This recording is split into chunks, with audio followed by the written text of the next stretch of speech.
herzlich willkommen bei einer neuen Folge Erlebnispädagogik hinter den Kulissen. Mein Name ist Uwe Kolb, Bereich Erlebnispädagogik der Diakonischen Jugendhilfe.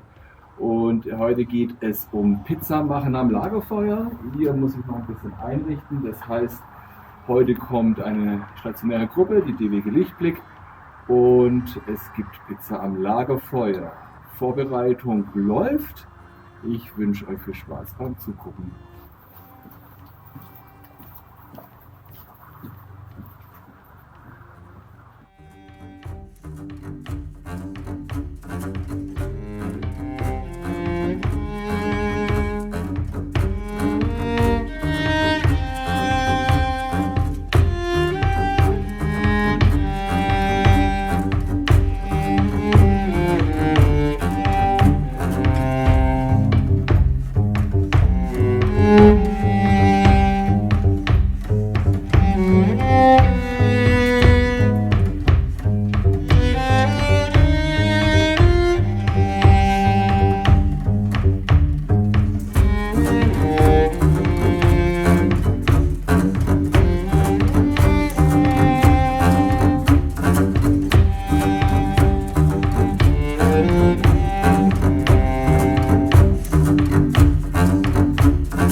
Ja, so, bevor das Licht jetzt ganz weg ist, ich hoffe, man sieht noch einiges, würde ich noch ein paar Sachen erklären von der ganzen Chose. Wir haben für 4 Gruppen vorbereitet. Das Holz ist jetzt erstmal am Brennen. Dann kommt nachher noch Kohle drauf, dass wir eine richtig Glut haben, wo lange hält.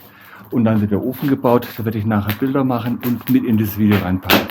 Von den Stationen, am besten da, wo am meisten Licht ist, das ist überall gleich, gibt es hier einmal den Handschuh, für, wenn man irgendwo was anfassen muss, was heiß ist.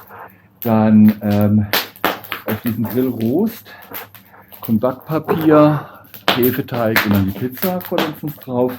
Und natürlich Schneidutensilien. Jede Gruppe hat natürlich Putenschinken und Putensalami, Käse dementsprechend. Und dann gibt es noch den allgemeinen Tisch. Die Kamera noch so machen, das ist einfacher für mich. Den allgemeinen Tisch. So, mit Ananas, Mais, Zwiebeln, Champignons, schon mal Tomatensauce mit ein bisschen Basilikum, ein bisschen Geschmack dran und verschiedene Gewürze. Zwiebeln habe ich schon erwähnt. Das ist so der allgemeine Tisch und hier müssen Sie sich dann praktisch die Pizza zusammenstellen in den einzelnen Gruppen und sich lecker belegen das Ganze. Hier haben wir dann natürlich, gestern habe ich ja noch aus 2 Kilo Mehl Hefeteig hergestellt, im Kühlschrank gelagert. Der wird dann abgewogen, so 250, 300 Gramm pro Pizza, ausgewählt mit Mehl und so weiter und so fort. Ja, und dann lassen wir es uns schmecken und es wird hier und da noch Impressionen geben von der ganzen Geschichte. Ich hoffe, es hat euch Spaß gemacht und ja, eine besinnliche Vorweihnachtszeit wünsche ich euch. Besinnliche Weihnachten, dass man zur Ruhe kommt mit seinen Liebsten und man sich nicht mehr sieht. Gutes Neues und ein gutes neues Jahr. Kommt gut rüber. Ciao, ciao. Und bis zum nächsten Mal, wenn es wieder heißt EP hinter den Kulissen. Tatatam. Macht's gut.